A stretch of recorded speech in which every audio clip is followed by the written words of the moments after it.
माझी सुरुवात जी झाली ती खामगावच्या फोटो स्टुडिओमध्ये झाली. 10वीला असताना वडिलांनी मला सांगितलं की बेटा आज 2 ऑर्डर आलेले आहेत. माझ्याकडे एक हॉप्ट नावाची एक फ्लॅश होती.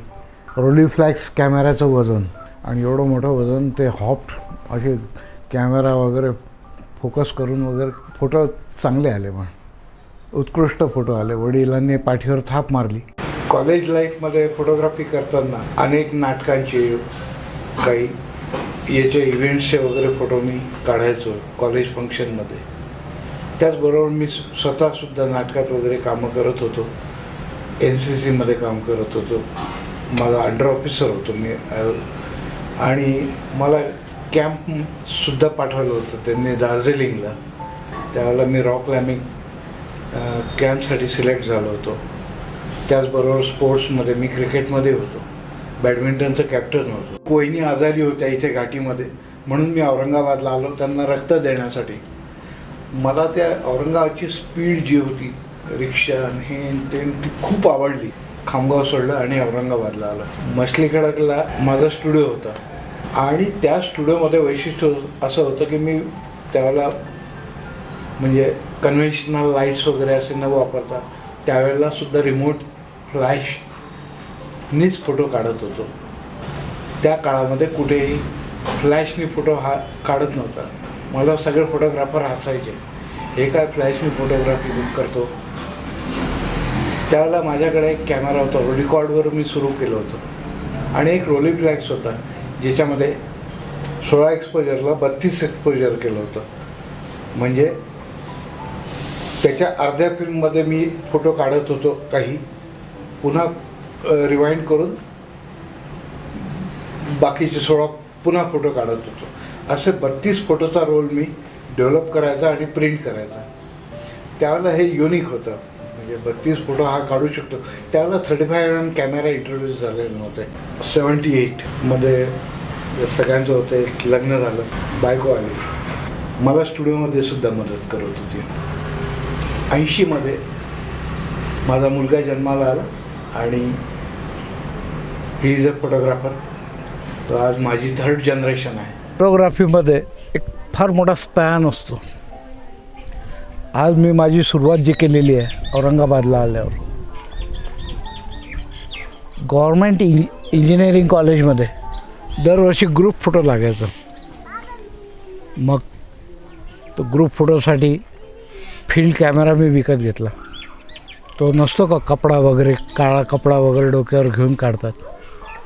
माझी सुरुवात तिथून झालेली आहे.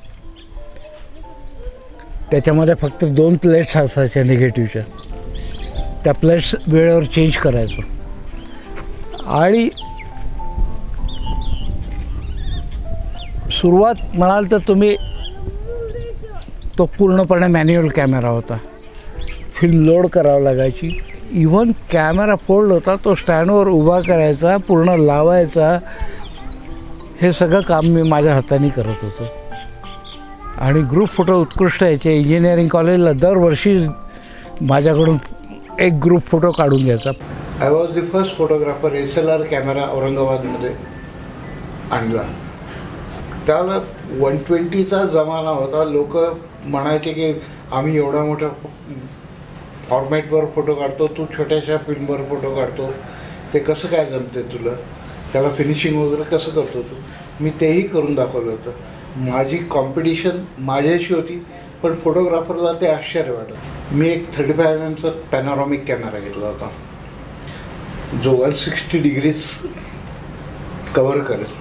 हे आज सांगताना खूप सोपं वाटतं पण त्या काळामध्ये हे very difficult. 160 degrees angle cover करणारा कॅमेरा मला गरज तशी पडली होती. माझी इंडस्ट्रीयल क्लायंट्स जे होते HMT त्यांनी फक्त जमीन घेतली होती. ते म्हणाले आम्हाला या जमिनीचा एक फोटो 160 डिग्रीज पूर्ण जमीन यायला पाहिजे म्हणा एका फोटोमध्ये. नंतर हळूहळू पाया खोदला तर जमिनीपासून ते पाया खोदून बिल्डिंग उभी राहिली आणि उद्घाटन होईपर्यंत हे सगळे स्ट्रिप्स मी 160 डिग्रीच्या अँगलनी एकाच पॉईंटवरून जवळपास 3-4 वर्ष ही प्रोसेस चालू होती.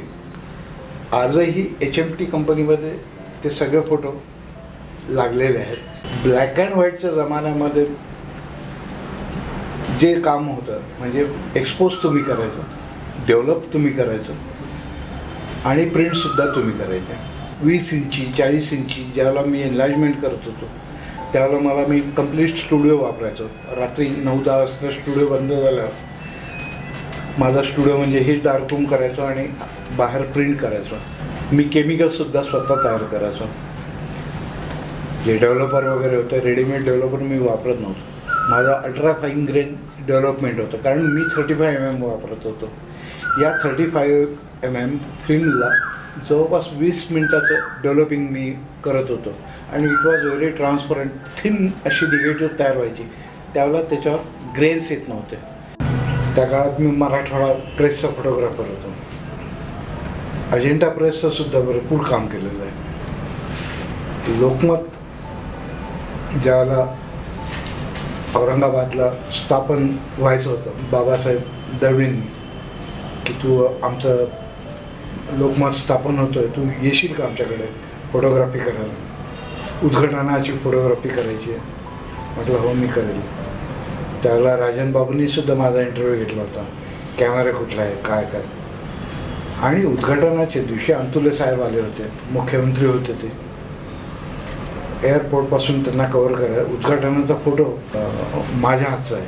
तो त्याच दिवशी त्याच सभेमध्ये त्यांनी छापून तिथेच पब्लिश केला होता. 1980 हा खरं म्हणजे माझ्या आयुष्यातला टर्निंग पॉईंट होता. 80मध्ये खग्रास सूर्यग्रहण आलं होतं भारतामध्ये.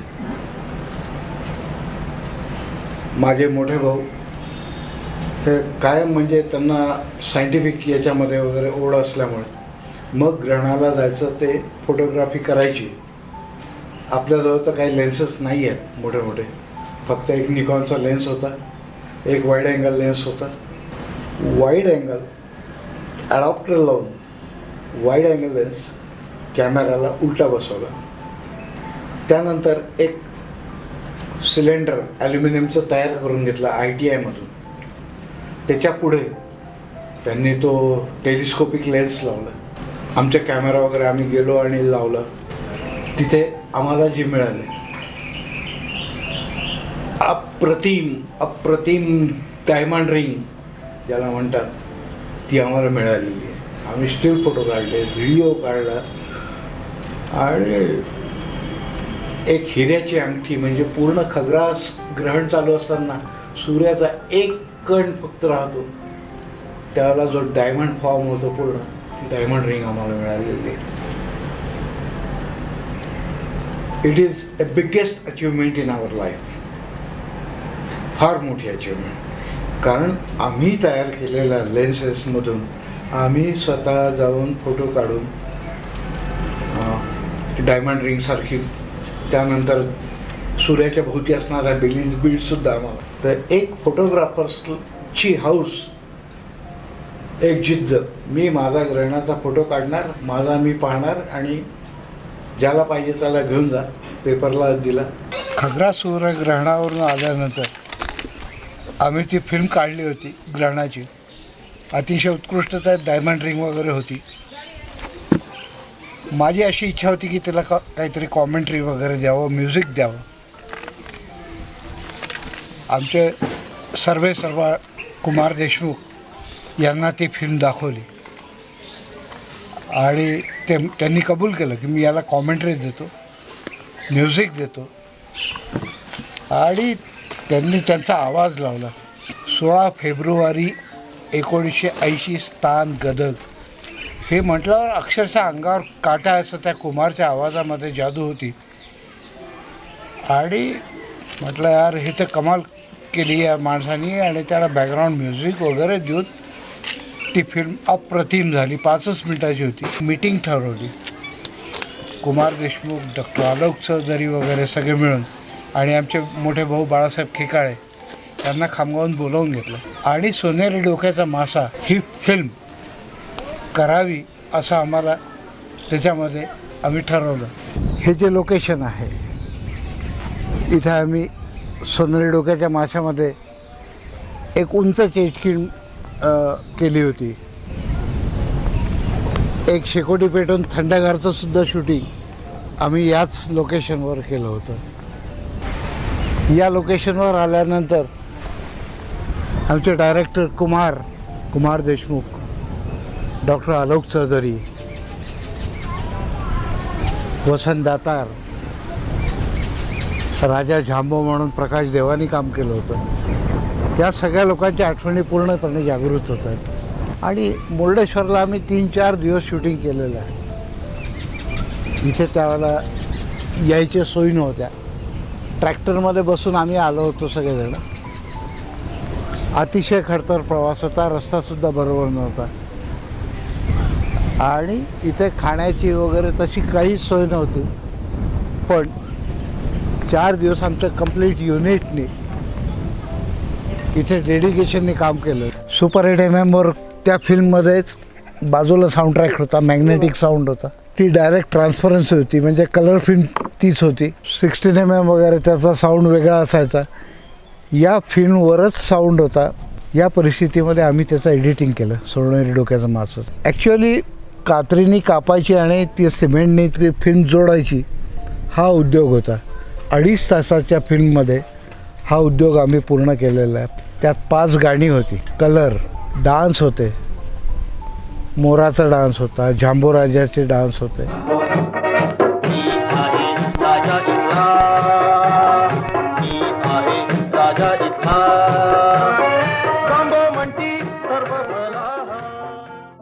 एकोणीसशे 81-82 साली प्राध्यापक कुमार देशमुख, प्राध्यापक AP कुलकर्णी, डॉक्टर आलोक चौधरी या तिघा मित्रांनी मिळून त्यांच्या नाट्यरंग या संस्थेतर्फे सोनेरी डोक्याचा मासा या बालनाट्याची निर्मिती केली. त्या बालनाट्याचे असंख्य प्रयोग झाल्यानंतर त्याच बालनाट्यावर आम्ही एक चित्रपट काढायचा ठरवला.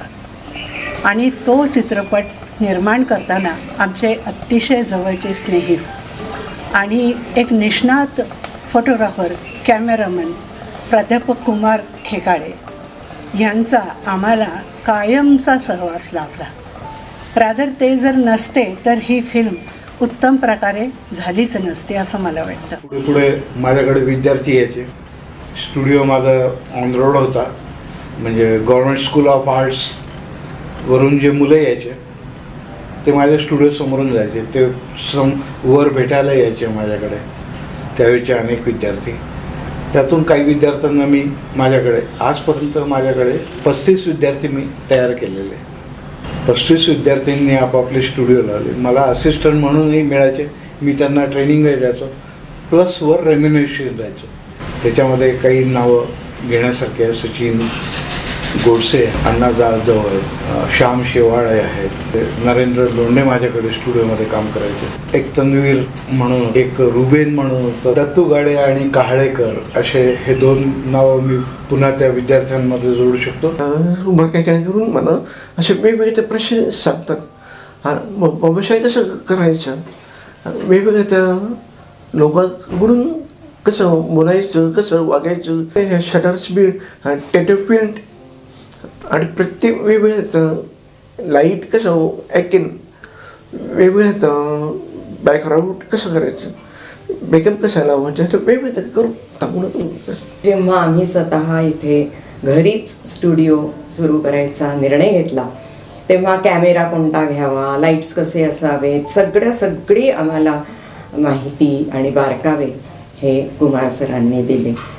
76मध्ये इथे आल्यावर माझी ओळख टाय रोल वगैरे घ्यायला, पेपर घ्यायला, केमिकल घ्यायला मी आपलं फोटोग्राफर्सकडे जात होतो. जुने फोटोग्राफर्सकडे, भैयाजी पारीखकडे जात होतो, मोहम्मदबाईकडे जात होतो. यांच्याकडून जाऊन रोल घेऊन यायचं, केमिकल आणायचे, रॉ केमिकल्स, पेपर आणायचा, प्रिंट करायला. असं करत करत त्यांच्याकडे स्टुडिओमध्ये माझे चक्र व्हायचे. कुमार साहब का टेबल टॉप फोटोग्राफी बहुत अच्छा था. उनका ख़ास मैं पैनारोमिक कैमरा फर्स्ट टाइम जो था औरंगाबाद में उन्होंने सबसे पहले यूज़ किया. बहुत दिलदार आदमी थे, बहुत अच्छा मिजाज था उनका, सॉफ्ट नेचर के थे. त्यावेळेला ओळखही झाली माझी भैयाची पारी. मग गप्पा मारता मारता औरंगाबादला किती फोटोग्राफर्स आहे, आपण सगळे एकत्र येऊन काही काम करू, हे माझं आणि भैया साहेबांचं डिस्कशन चालू झालं. मग अजून 4 मित्र गोळा झाले. आम्ही औरंगाबाद फोटो क्लब म्हणून स्थापन केलं. उस समय यानी 35 का कैमरे को ज़्यादा पसंदी थी, तो वो खेकाड़े की शूटिंग का भी जो विकास हुआ तो खेकाड़े के समय से हुआ, खेकाड़े के कारण हुआ है. पण औरंगाबाद फोटो क्लबतर्फे आम्ही अनेक फोटो कॉम्पिटिशन्स घेतल्या. कार्यक्रम असा घेतला की सिनेमासाठी फिल्म्स आणायचे आणि त्याचं ॲप्रिशिएशन करायचं. हा सुद्धा आम्ही कोर्स घेतला होता. ऑल इंडिया लेवलवरचं फोटो कॉम्पिटिशन औरंगाबाद फोटो क्लबनी त्यावेळेला केली होती. मी कुठला पदाधिकारी नव्हतो तरी मला क्लबमध्ये जाणं, त्या मीटिंग अटेंड करणं, तिथे झाडू मारणं, सतरंजी टाकणं या गोष्टी आवडायच्या. पुढे तो असोसिएशनमध्ये मर्ज झाला. मला मायक्रो फोटोग्राफी चांगली समजत होती, त्यामुळे फोटोग्राफर असोसिएशनने मला बोलवून फोटो मायक्रोग्राफीवर एक वर्कशॉप मुलांना कळावं या दृष्टिकोनातून सुद्धा घेतलेला आहे. असे ॲकॅडमिक अनेक गोष्टी माझ्या हातून घडत गेलेल्या आहेत. तर या सगळ्या गोष्टी करत करत मी तेव्हापासून असोसिएशनशी खूप निगडीत होतो. एक कुठेतरी असं स्वप्न होतं की आपण काहीतरी फिल्म मेकिंग करावं. ग्रॅज्युएट झाल्याबरोबर मी फिल्म अँड टेलिव्हिजन इन्स्टिट्यूटला सुद्धा पुण्याला जाऊन आलो. त्यावेळेला सायन्स ग्रॅज्युएट पाहिजे होतं, त्यामुळे तो चान्स आमचा गेला. पण ठीक आहे, नाही तर नाही, आपण आपलं स्वतःचं उभं करू या आशेवर मी आजपर्यंत फिल्म्स तयार करतो. छोट्या छोट्या फिल्म्स तयार करतो ज्या पूर्ण महाराष्ट्राभर भारतभर दाखवल्या जातात. मराठवाड्यातला पहिला माझा VHS कॅमेरा मी आणि माझ्या मोठ्या भावाने दोघांनी एकत्र घेतला. त्याचा विदर्भामध्ये पहिला व्हिडिओ कॅमेरा, त्याचप्रकारे माझा मराठवाड्यामध्ये पहिला व्हिडिओ कॅमेरा होता. मी पहिलं प्रोजेक्ट जे केलं ते रथयात्रेचं केलं. अशोकजी परांजपे होते, डॉक्टर मांडे होते, श्री चिखले होते, सुरेश चिखले होते. यांच्याबरोबर किनवटला जाऊन आदिवासी त्यांचा जो दंडार वगैरे होता, म्हणजे फोक लवर्सचा, ते लोककलेमध्ये अतिशय हे होते. आणि या लोकांनी मला फायदा करून हे घेतला की हे सगळं शूट करून घेतलं. तर VHS झाल्यानंतर पुढे पॅरलली डिजिटल सुरू झालं. डिजिटलमध्ये मी FX1 घेतला सोनीचा.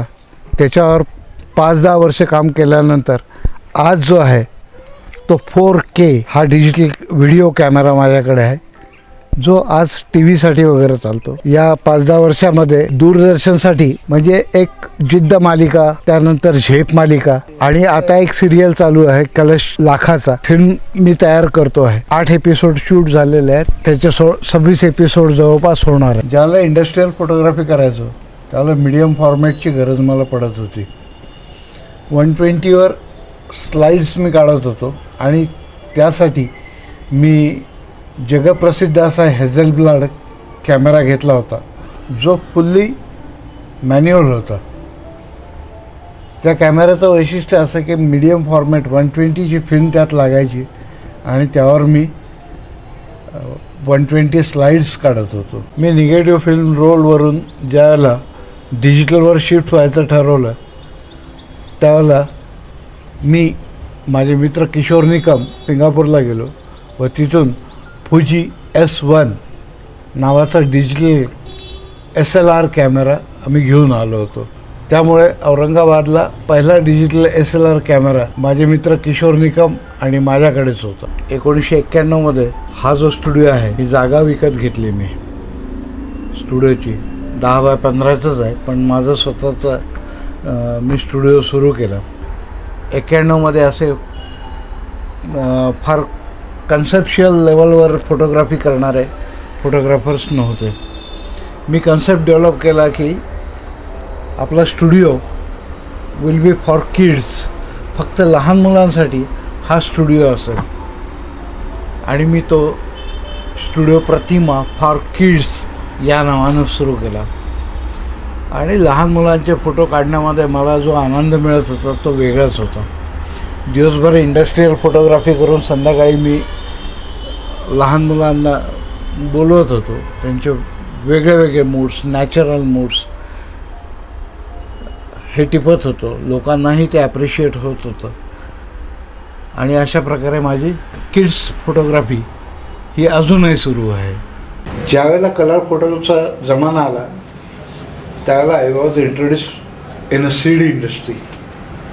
आमचे एक मित्र होते वैद्य साहेब म्हणून, त्यांनी मला सीड इंडस्ट्रीमध्ये इंट्रोड्यूस केलं. आणि प्रॉडक्ट फोटोग्राफी ते मला पुस्तकं द्यायचे, हे पहा फॉरेनमध्ये अशी फोटोग्राफी होते, अशी. मी शिकलो, ते पुस्तकं रेफर केले, ते कसे इफेक्ट आणता येतील त्याचा विचार केला. आणि करत करत करत प्रॉडक्ट फोटोग्राफीमध्ये आजही सीड इंडस्ट्रीमध्ये मी समजतो, व्हॉट आय अंडरस्टँड, की माझे उत्कृष्ट फोटोग्राफी आहे जी ॲडव्हर्टायझिंग कंपनीला लागणारी फोटोग्राफी जी आहे ती मी सीड इंडस्ट्रीसाठी याच्यासाठी करत होतो. मैकोसाठी मी वाईड रेंज ऑफ व्हेजिटेबल्स नावाचा एक मोठा टोमॅटो, एक पूर्ण आणि एक हाफ, हे माझं पूर्ण ऑल इंडियामध्ये गेलेलं आहे. त्यानंतर असे बरेच फोटोग्राफ्स गरुड ॲडव्हर्टायझर्सचा, त्या बेरिंगच्या दुकानातलं त्याचं ट्रान्सफर झालं होतं, ते बेरिंगचं दुकान. त्यामुळे एक बेरिंग एका ठिकाणाहून असं बदलत जातं. हा फोटो तसा आज काढायला फार सोपा आहे डिजिटलमध्ये, पण त्यावेळेला ब्लॅक अँड व्हाईट निगेटिव्हवर हा फोटो काढणं फार कठीण होतं. एक टी व्ही ॲडव्हर्टाईज करायची म्हणून KB ड्रिप्स नावाची एक संस्था होती इथे. त्यांची एक 10 सेकंदाची जाहिरात टी व्हीसाठी करून त्यांना दिली. मी मैकोच्यासुद्धा अनेक फिल्म्स तयार केले होते. 6301 म्हणून एक होतं, याची स्क्रिप्ट गोविंद देशपांडेंनी लिहिली होती. 6301 कापसाचं एक वाण आहे मैकोचं, त्यांनी लिहिली. मी संत एकनाथमध्ये त्याचं शूट केलं. मैकोचे कनक बॉम्बेनो नीना म्हणून एक 3 प्रॉडक्टवर एक कंबाईंड ॲडव्हर्टायझिंग फिल्म होती. त्यात सुरेश जाधव यांचा पोवाडा होता. गुजरातीसुद्धा गाणं मी लिहून घेतलं होतं गुजराती मॅडम जे आहेत त्यांच्याकडून. आणि या गाण्यांना चाली दिली लावून स्टुडिओ रेकॉर्डिंग करून त्याचं शूटिंग करून मी देत होतो कंपन्यांना. आजही कॉलेजसाठी मी मॉडेल पुण्याहून मागवले, इथे फोटोग्राफ केला मैकोसाठी. हे लोकल नाही तर पूर्ण भारतभर चैतन्य म्हणून एक त्यांचं वाण आहे, त्याचं एक पोस्टर तयार केलं होतं जे आजही वापरलं जाते. डॉक्टर VN नाईक म्हणून, त्यांना फ्लोरा ऑफ मराठवाडा हे पुस्तक प्रसिद्ध करायचं होतं. डॉक्टर VN नाईक यांनी मराठवाड्यातील वनस्पतीचे संपूर्ण माहिती गोळा करण्याचा प्रोजेक्ट फ्लोरा ऑफ मराठवाडा हा 1967 साली सुरू केला. फ्लोरामध्ये सर्व मराठवाड्यातील चांगल्या चांगल्या वनस्पती यांचे फोटो यावेत अशी एक कल्पना निघाली. खेकाळ्यांना आम्ही याची कल्पना दिली, तेही आनंदाने तयार झाले. आणि मग जवळपास 2 वर्ष आम्ही फोटोग्राफीसाठी पूर्ण मराठवाडाभर, ज्याच्यामध्ये नांदेड, कन्नड, सिल्लोड, सोयगाव आणि या फिरत असताना त्यांनी जी फोटोग्राफी केली ह्यातलं एक साधं वैशिष्ट्य सांगायचं तर, बाहेर ज्यावेळेस आपण फोटोग्राफी करतो वनस्पती अतिशय छोट्या असायच्या आणि ते वाऱ्याने हलायच्या. त्या हलणाऱ्या वनस्पती स्थिर होणं हे पेशन्सचं काम असायचं. एकदा तर एका तळ्यातील सुंदर फूल असलेली एक वनस्पती, तिचा फोटो घ्यायचा होता, तर खेकाळे कमरेभर पाण्यामध्ये उतरून त्या फुलाजवळ गेले आणि त्या फुलाची फोटोग्राफी केली. फुलाची फोटोग्राफी करत असताना त्यांनी कुठेही कॉम्प्रोमाइज केलं नाही. त्या काळामध्ये आम्हाला सर्व फोटोग्राफी ही फिल्मवर करावी लागत होती, ट्रान्सपरन्सीवर करावी लागत होती. त्यासाठी अफाट ट्रान्सपरन्सीचा खर्चही झाला. इतक्या मेहनतीने या पूर्ण फ्लोरा ऑफ मराठवाड्यातल्या जवळपास 150 स्लाईड्स खेकाळे यांनी न थकता तयार केला आणि एक अतिशय उत्कृष्ट फोटोग्राफीचा नमुना हा फ्लोरा ऑफ मराठवाड्यामध्ये तुम्हाला पाहायला मिळेल. या पुस्तकातल्या फोटोग्राफवरूनच अनेक जणांनी अनेक वनस्पतीची ओळख केलेली आहे. आणि मग बॉटनीचे जे लोक आहेत त्यांनी त्याच्या डिस्क्रिप्शन आणि कीज ह्याच्यावरूनही त्याला मदत झालेली आहे.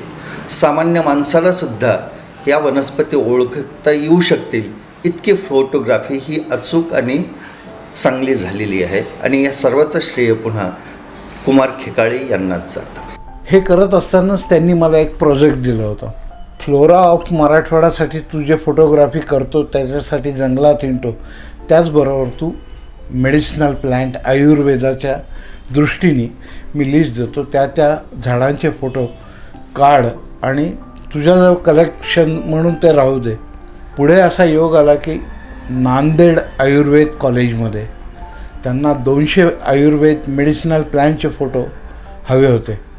मी ते पुस्तकही आणले. ते संस्कृत त्याचे नावं, लॅटिन नावं आणि संस्कृत श्लोक वगैरे हे टाकून नांदेड आयुर्वेद कॉलेजला परमनंट एक्झिबिशन 20x24 साईजचे विथ लॅमिनेशन आयुर्वेद कॉलेजमध्ये लागलेले आहेत. हे माझं एक ॲकॅडमिक कॉन्ट्रिब्युशन. फोटोग्राफर म्हणून तर मी अनेक वर्षापर्यंत, जोपर्यंत हात पाय डोळे चालतात तोपर्यंत करत राहणार. शेवटच्या श्वासापर्यंत माझा कॅमेरा मी सोडणार नाही आहे. कमर्शियल नाही, पण माझं समाधानासाठी मी ते करणार आहे.